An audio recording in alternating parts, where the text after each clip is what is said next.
Herzlich willkommen, liebe Zuschauerinnen und Zuschauer in unserem Format Naturmedizin. Ich habe heute ein Leckerli da auf Schweizerdeutsch, einen ganz besonderen Mensch, der mir schon seit Jahren ans Herz gewachsen ist.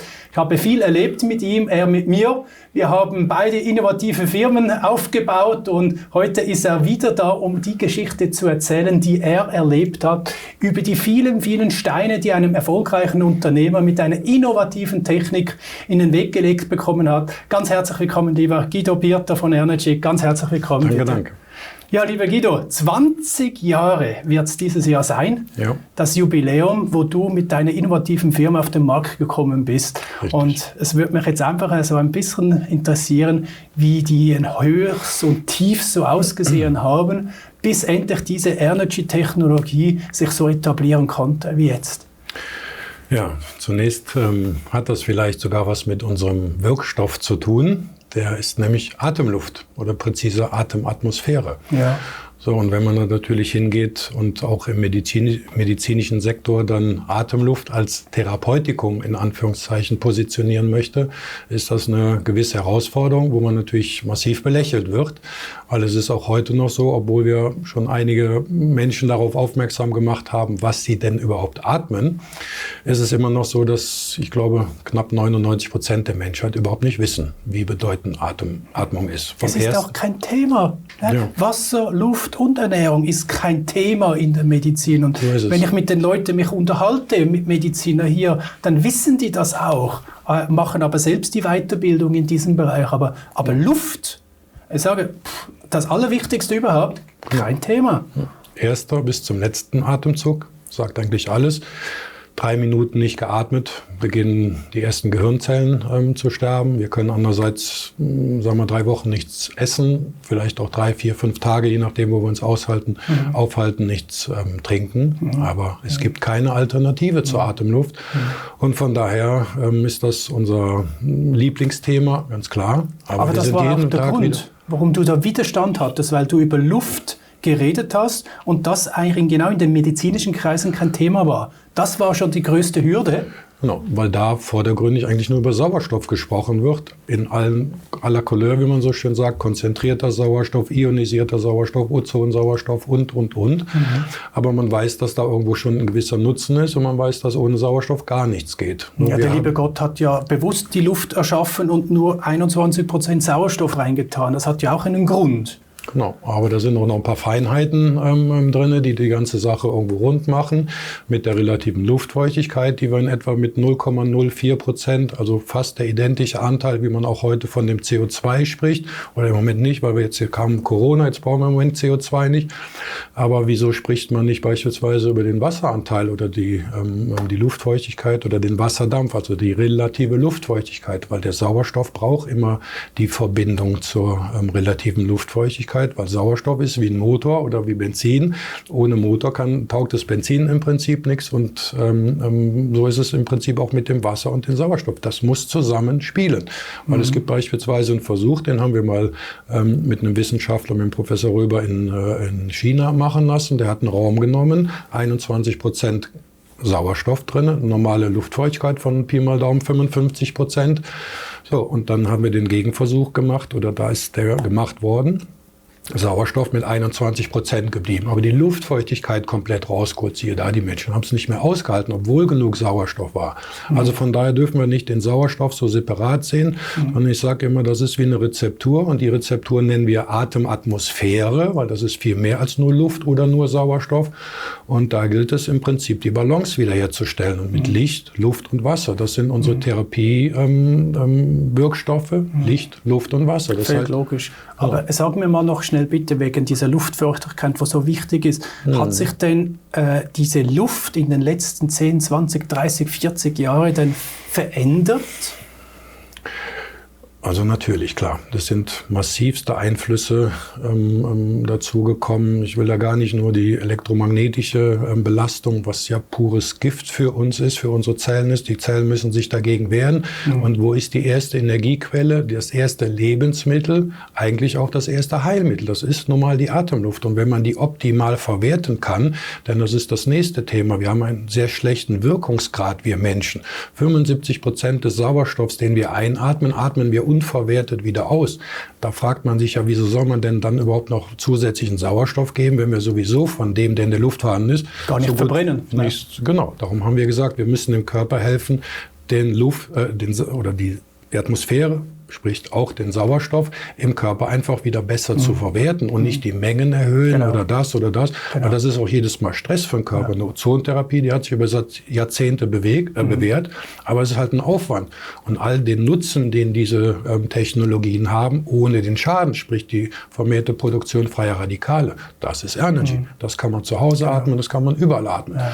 Und dass das auf Widerstand stößt, wenn dann auch auf einmal Betroffene mit COPD, beispielsweise, wo wir allein in Deutschland 8 bis 10 Millionen Betroffen haben, wenn die dann auf einmal einen Nutzen haben.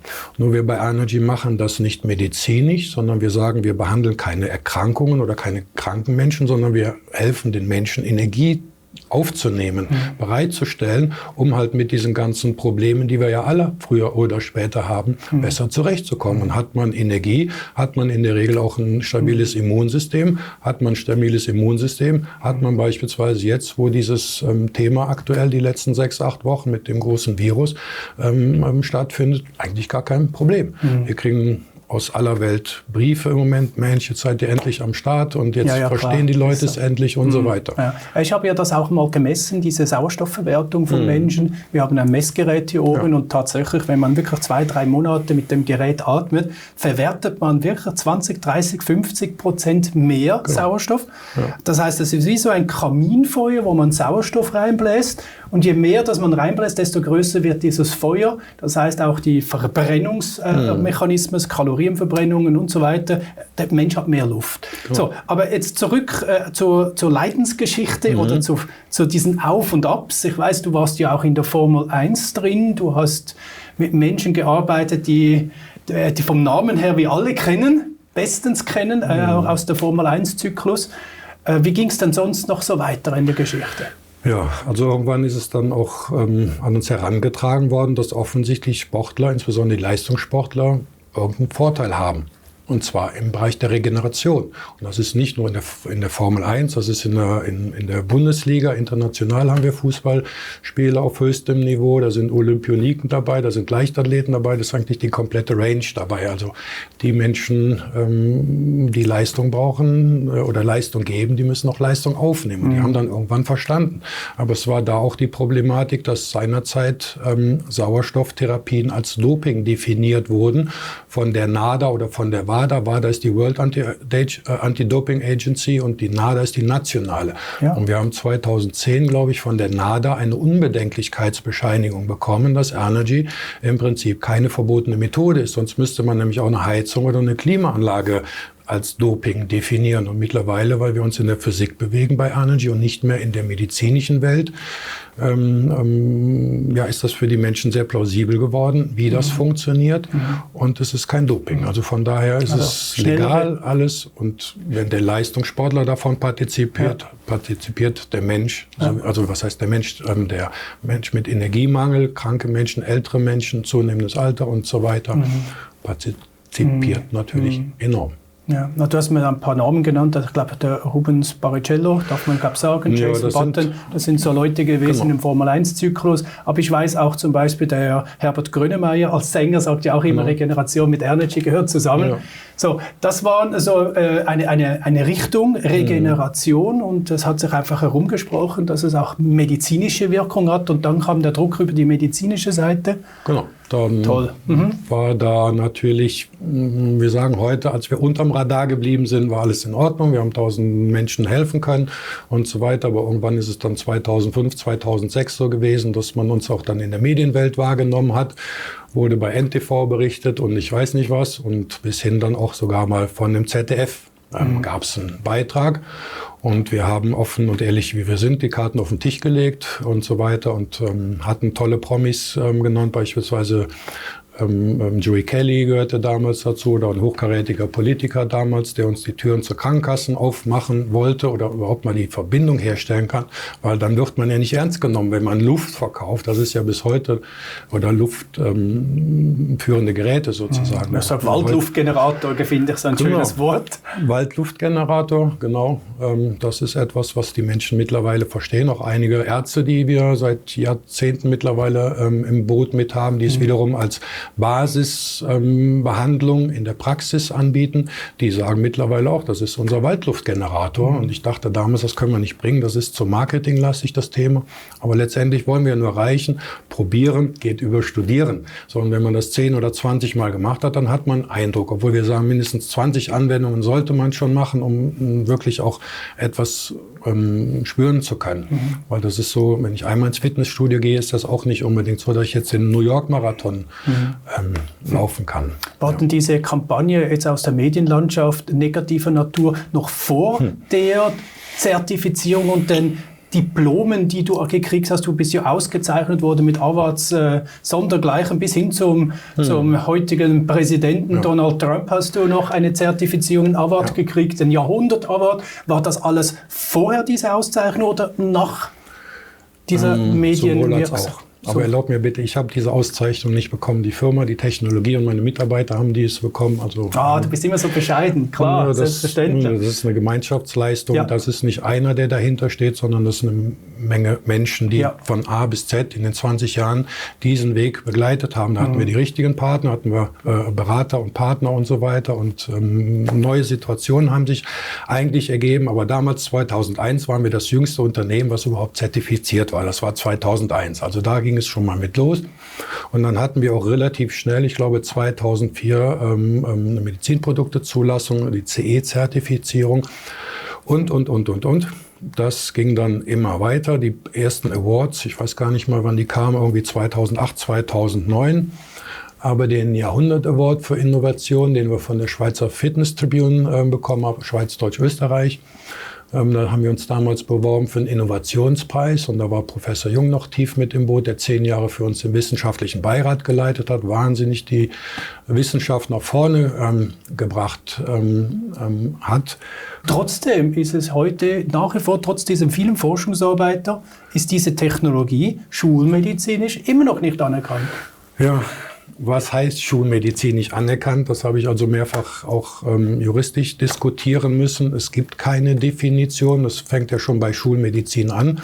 Also man muss davon ausgehen, dass es nicht unbedingt sehr beliebt ist, wenn man Atemluft zum Therapeutikum macht unterm Strich. Jetzt komme ich zurück auf diese Auszeichnung, den Jahrhundert Award. Also der Professor Jung ist da mehrfach interviewt worden. Da sind zig Interviews auch in der Fitness Tribune veröffentlicht worden. Ich glaube 2014 war das. So, und dann ist das Komitee, wer auch immer im Einzelnen dahinter steckt, also Fitness, Sporttherapeuten und so weiter, die haben gesagt, wisst ihr was, das ist ein Jahrhundert Award wert. Und dann war ich natürlich überrascht und dann habe ich gesagt, ja, den nehmen wir auch gerne. So, aber völlig andere Situation. Wir haben halt überall die Therapie vorstellen können, Vertrauen gewinnen, Transparenz und so weiter. Und so sind wir dann auch irgendwann in New York gelandet bei der American Academy of Hospitality Sciences. Das wurde ursprünglich mal von Frank Sinatra vor 40 Jahren gegründet. Da geht es halt um Kundendienstleistungen, Wohlfühlprogramme und so weiter in der 5-Sterne-Hotellerie und so weiter. So, und dann haben wir uns da beworben und dann sind die gleich nach Deutschland geflogen und haben uns gecheckt hier, das Unternehmen gecheckt, die Person gecheckt. Und der Joe Cinque war das, der war der Chef. Und irgendwann bekamen wir das Zertifikat ausgehändigt. Und damals hat man über den Namen nicht gesprochen, heute viel mehr. Der eine so, der andere so. Aber Fakt ist, Donald Trump hat das unterschrieben als Executive Ambassador. Und heute weiß ich, dass der ein ganz großer Tesla-Fan ist, Nikola Tesla-Fan. Sein Onkel ist da auch familiär irgendwo in der Welt gewesen. Das heißt, er hat ein Riesenherz für freie Energie. Energy ist freie Energie, Punkt, Ende aus. Und das heißt, wir haben wahrscheinlich eine gewisse Zukunft in den USA mit diesem Thema. Und haben den Joker aber ein paar Jahre jetzt, sagen wir, in der Schublade gehalten. Aber so langsam darf man ja darüber sprechen, dass Medikamente wie beispielsweise dieses Hydrochloroquin, HCQ, Pünktchen. Da hat der Dr. Klinghardt eine Doktorarbeit noch gemacht darüber. Es redet auch immer darüber von, niemand will was hören. Sind aber jetzt in der letzten Woche 40.000 Mitarbeiter der amerikanischen Regierung sind damit versorgt worden. Und so, das kann man einfach nicht mehr wegdiskutieren. Punkt, Ende aus, was auch immer man da so liest. Hier in der Medien wird es belächelt. No, man kann es auf den Punkt bringen. Der hat 80-90%, oder nicht diese Person, sondern das Medikament hat 80-90% der Medien dagegen. Aber andererseits ist das seit 40 oder 50 Jahren bewährt und nicht nur für diesen Bereich, sondern für andere. Also ich will auch gar nicht tiefer eingehen, weil das ist nicht mein Thema. Nein, gehen wir zurück zu Energy nochmals. Genau, weil wir brauchen für dieses Thema, selbst wenn dieses Medikament reinkommt, was braucht es? Energie. Das heißt, diese Synergie zwischen HCQ und Energy ist perfekt. Ja. Sogar, hä? Ja, klar. Also die sollten das ergänzend noch nehmen. Ja. Wenn wir nochmals in diese Auf- und Abs reingehen, also einerseits immer wieder der Druck von der medizinischen Seite her, weil du ein medizinzugelassenes Gerät präsentiert hast, weil du auch gesehen hast, dass sie medizinische Erfolge hatten. Und dann kam immer wieder der Druck, wieder Auszeichnungen, Druck, Auszeichnungen und damit ging die Firma rauf, runter, oder? Ja gut, die medizinische Auszeichnung in dem Sinne gibt es ja nicht, sondern es gibt eine Medizinproduktzertifizierung. Wir waren schon, wie gesagt, von 2001 nach DIN ISO 13621 ist es, glaube ich, also Medizinprodukte waren wir immer zertifiziert und haben natürlich einen Weg zu gehen gehabt, um überhaupt die Nachweise zu erbringen, dass das zertifizierbar ist in dem Sinne. Da brauchten wir eine wissenschaftliche Dokumentation, da brauchen wir eine technische Dokumentation, praktisch, theoretisch und so weiter. Das haben wir alles vorbildlich geleistet, aber es gab auch Situationen in den 20 Jahren, beispielsweise 2007 ist das Gründungsunternehmen nicht in 2008 reingekommen. Ich hatte das eben mit dem ZDF erwähnt, weil da ging uns innerhalb von 2, 3, 4 Monaten 80% der Umsatz weg. Wir waren voll in der Wachstumsphase. Und dann haben unsere Banken auch noch aus irgendeinem Grund gesagt, was überhaupt nicht nachvollziehbar war. So, das war's mit dem Darlehen. Dann mussten wir das Darlehen zurückführen. Und das waren also viele merkwürdige Dinge, die wir da erlebt haben, die ich so noch nicht kannte. Heute froh bin, dass ich es erlebt habe, ganz ehrlich. Und wir heute einfach verstanden haben, dass Energy keine Medizin ist, es ist auch kein Medikament oder sonstiges. Es ist einfach Luft. Es ist unser erstes Menschenrecht zu atmen. Genauso wie ich eben schon sagte, eine Klimaanlage oder eine Heizung, das ist nichts anderes. Eine physikalische Einflussnahme, die machen es warm und wir machen und kalt sozusagen und wir revitalisieren es. Wir bringen die Energie zurück. Weil die Luft ist entscheidend, dass da Energie drin ist und nicht nur, dass sie sauber ist. Ich mache da immer das Beispiel an einer schmutzigen Kartoffel. Ich esse lieber eine Kartoffel, die vor 50 Jahren, also die nicht 50 Jahre alt ist, aber die vor 50 Jahren gewachsen ist, schmutzig, als heute eine saubere Kartoffel, weil in der heutigen Kartoffel ist, ich sag mal, vielleicht noch so und so viel Prozent drin, aber nicht mehr der Ursprung wie damals. Und das ist genauso bei der Luft. Jetzt habe ich es verstanden. Das heißt, jetzt endlich ist die Ausrichtung heute, du suchst jetzt nicht mehr die kranken Menschen, sondern eigentlich nur noch die gesunden Menschen, die bereit sind, eine gesunde Luft atmen zu wollen, obwohl das Wort gesund wahrscheinlich auch schon wieder rauszuschneiden wäre, denke ich immer, sondern sie wollen einfach eine vitalisierte, energetisierte Luft atmen, die rein, sauber und energiereich ist. So, und jetzt möchte ich, das finde ich super gut, weil jetzt ist der Markt ja auch viel größer und auch die ganze Zeit vor Corona hat uns ja auch wieder mehr sensibilisiert, mehr auf unsere Gesundheit zu achten. Speziell die Lunge, wo heute immer ein Thema war bei Corona, ist es natürlich mit dieser, ich glaube, die Chinesen haben zu deinem Gerät mal ein Wort genannt, das hast du mir mal vor Jahren gesagt, eine Lungenwaschmaschine. Genau. Die haben da tatsächlich das gemessen auch, dass sich das verbessert. Lassen wir das einfach mal so stehen. Es sind nicht verifizierte Daten. Ja, das kann man auf verschiedenste Art und Weise interpretieren, die Lungenwaschmaschine. Also grundsätzlich ist über die Atmung entgiften wir zu 70%, was kaum einer weiß. Aber es geht so. Ja auch um Ablagerungen. Das kommt immer mehr. Die Russen haben das über die Proteico-Vereinigung, diese Atemtherapeuten, die den Menschen wieder mal beibringen, richtig zu atmen. Ganz, ganz wenig, 4 bis 6 Mal pro Minute zu atmen. Da ist dokumentiert, dass wir zu 70-80% den Körper entsäuern und entgiften können, nur über das richtige Atmen. Genau, also von daher ist es eigentlich ein ganzheitlicher Prozess von Kopf bis Fuß, wie man so schön sagt. Aber insbesondere die COPD-Betroffenen, die partizipieren massiv, weil die haben verschleimte Lungen, kann man sagen. Verdreckste Lungen kann man vielleicht auch sagen. Und da kommt der Sauerstoff gar nicht mehr durch die Alveolen ins Blut rein. Das heißt, Energy, so die Rückmeldungen, ohne dass wir es erwartet haben, hilft wohl zu entschleimen. Das heißt, die können besser abhusten. So, und das ist nicht ganz ästhetisch, das Thema, aber das bringt sich auch farblich dann in eine angenehmere Richtung, wenn die mal ein paar Wochen Energy geatmet haben. Und. Also Lungenwaschmaschine, Waldluftgenerator, Waldbaden. Energy hat vor 3 Jahren schon die Definition Waldbaden gebracht. Und da wussten wir schon, es gibt über 500 Studien in Japan, in Südkorea, wissenschaftliche Faktenstudien, die zeigen, dass alleine die richtige Luft atmen oft 50% der Gesundheit ausmachen. Wir können natürlich nicht das Ambiente eines Waldes mit Energy nachstellen, aber zumindest die Luftqualität. Absolut. Wir können auch keine Terpene, die Botenstoffe aus dem Wald rüberbringen. Aber wir können beispielsweise mit den Aromatherapien, dass man vitalisiert und aromatisiert, können wir ein gewisses Ambiente doch mit einbringen. Es gibt beispielsweise einen Chlorophyllgeruch oder ein ätherisches Öl, was in die Richtung geht und. Ich habe noch eine wichtige Frage, lieber Guido.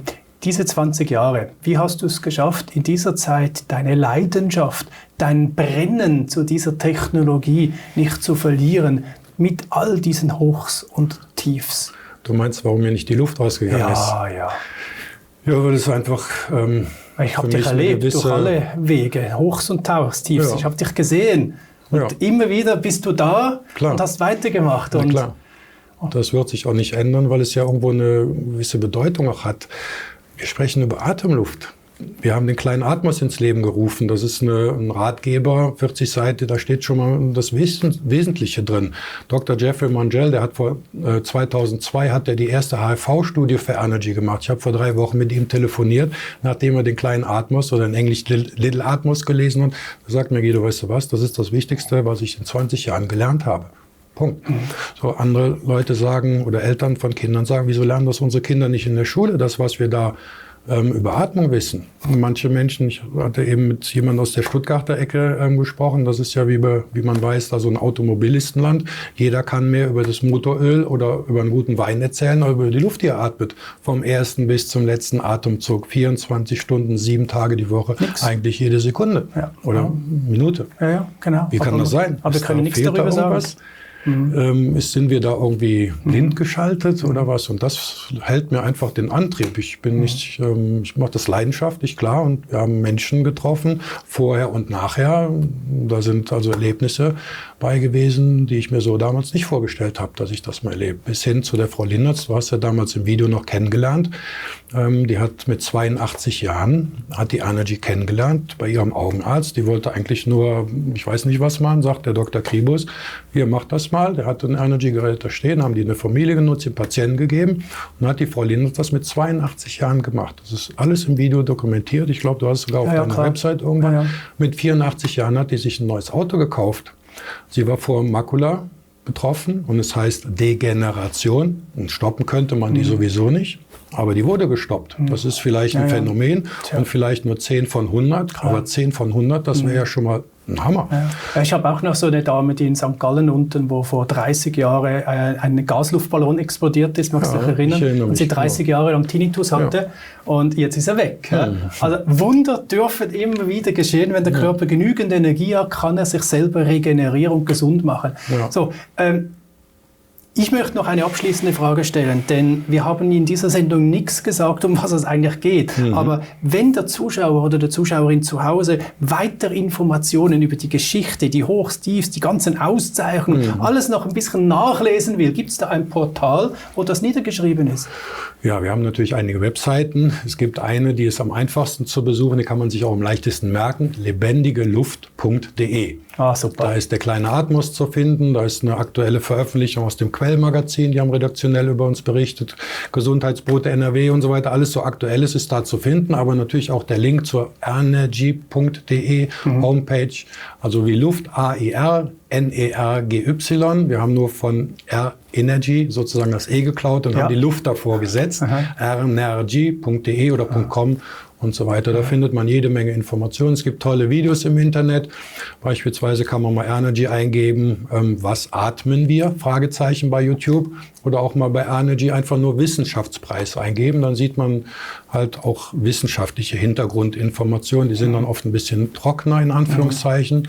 Aber bei der Bedeutung des Themas können die gar nicht trocken genug sein, weil wir müssen einfach wach werden, was die Luft angeht. Danke ganz herzlich, lieber Guido. Ich finde mich einfach nur phänomenal, wie man 20 Jahre lang an einem Thema dranbleiben kann und Aufklärungsarbeit leistet, Pionierarbeit leistet, bis sich das irgendwann einmal ins Bewusstsein von uns Menschen etabliert. Danke für deine Arbeit und für deinen Kampf, was es ja auch war teilweise. Heute nimmst du alles viel lockerer, du hast die Lebenserfahrung gesammelt. Danke ganz herzlich, dass du da bist. Ja. Alexander, gib mir vielleicht die Möglichkeit, auch dir Danke zu sagen, weil das mit QS24, du hast uns geholfen, hast uns mit den richtigen Menschen zusammengebracht. Du hast die Technologie in der Familie kennengelernt. Und Menschen wie du, die helfen uns dann dabei, auch endlich dieses Vertrauen zu gewinnen, was wir allein an diesem MSM oder an dem HCQ sehen, das gibt es seit Ewigkeiten. Die Lösungen sind da, nur wir müssen sie kennenlernen. Und, so. Und du hilfst einfach dabei. Und da möchte ich auch mal Danke von Energy sagen. Gerne. Alles Gute für deine Zukunft und auch deiner Firma und möge sich diese Technologie endlich mal wirklich breitstreuig verbreiten. Das wünsche ich dir von ganzem Herzen. Du hast es sowas von verdient. Ein Stichwort, Rain Plus, und das wird die Zukunft noch zeigen. Also wir sind auf dem richtigen Weg. Ja, das glaube ich auch. Da haben wir auch schon eine Sendung darüber gemacht, wie wirklich dieses Mentaltraining einerseits zusammen mit der Atmungsluft kombiniert natürlich den Geist öffnet und frei macht. Verstehe ich voll. Also mit der Schweiz, mit den Schweizern sind wir jetzt bestens bedient mit dem Standort. Die Energy Schweiz ist gegründet, das weißt du. Und Rain Plus wird 90% der Schweizer sozusagen bedienen können, und die B2B-Situation, die bedienen wir dann von der Energy Schweiz aus hier, von unserer eigenen Firma, und ich glaube, dann sind wir gut versorgt, beziehungsweise auf dem Weg, die Schweizer gut zu versorgen. Was mein Anliegen ist, weil ich liebe dieses Land, ich fühle mich jedes Mal wohl, das weißt du, und deswegen das noch ergänzend. Danke. Danke dir. Ihnen auch, liebe Zuschauerinnen und Zuschauer, ich wünsche Ihnen alles Gute, gute Luft, genießen Sie es, und wenn Sie Fragen haben, weitere Informationen haben wollen, Sie haben es gehört, es gibt so verschiedene Portale, wo Sie alles nachlesen können und eben auch die ganzen Auszeichnungen mal nachlesen können, was ich gar nicht wusste, was es da alles für Auszeichnungen geben kann, wenn man so innovativ ist wie die Firma von Herrn Guido Birta. Alles Gute, danke fürs Zuschauen und auf Wiedersehen miteinander.